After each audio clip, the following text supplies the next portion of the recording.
With the end of World War II came a burgeoning youth culture that cared less about the ways of the past and more about having fun in the present. And James Dean was likely the perfect icon for this strange, unprecedented time. In many ways, the recklessness that led to Dean's untimely demise only cemented his reputation as an angst-ridden figure of rebellion. He was a strange and uniquely fashionable celebrity who proved to be just as much of a rebel off-screen as he was on it. There was a dark and brooding side to the actor, and this dark side is what he channeled into his charismatic screen performances. Without the dark side of James Dean, there'd be no James Dean. In his few on-screen roles, James made a name for himself playing solemn and introspective young rebels with a slightly disaffected outlook towards modern life.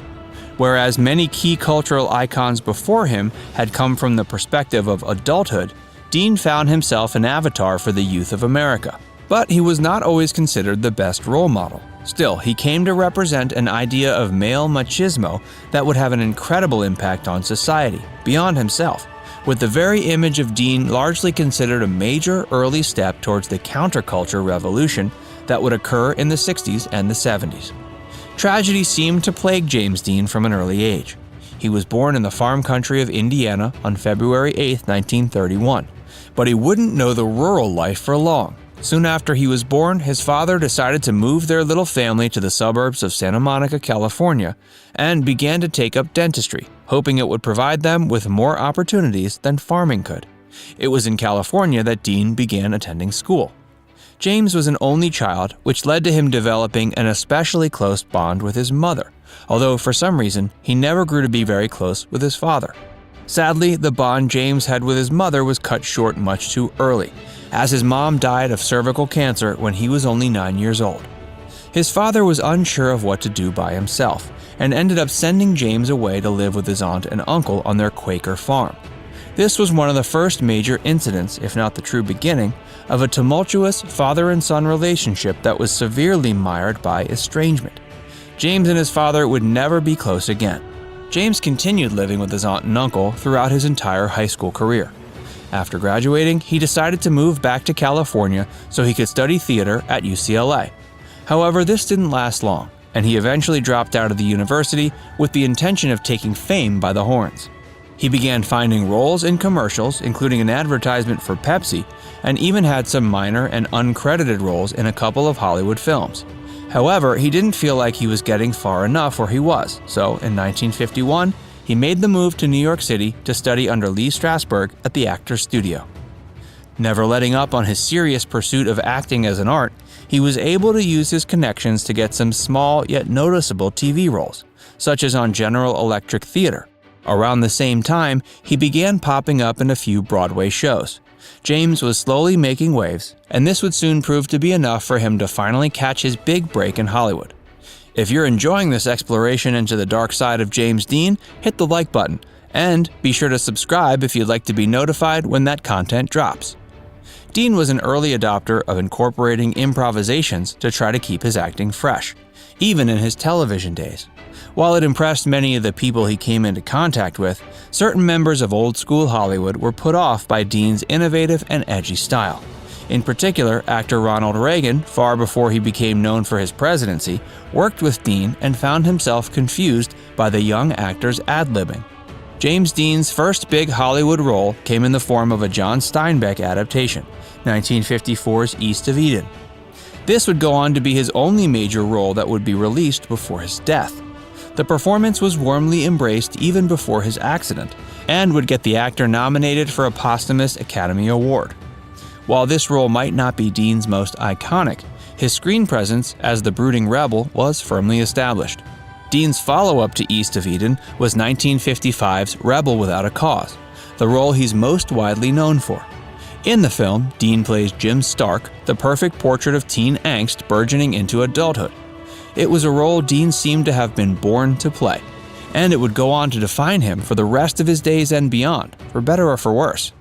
The romance depicted in the film between Dean and co-star Natalie Wood was a big part of the overall effect, making teen girls swoon the world over as they imagined themselves in her shoes.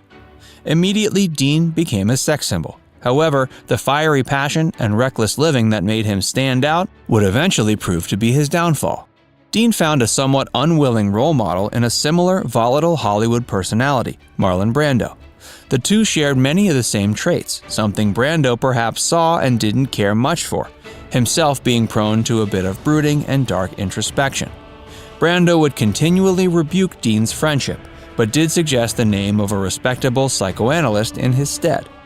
James Dean was perhaps as aimless and lost as the characters he portrayed, and he was finding himself somewhat alienated in Hollywood, despite of, or possibly because of, his fame.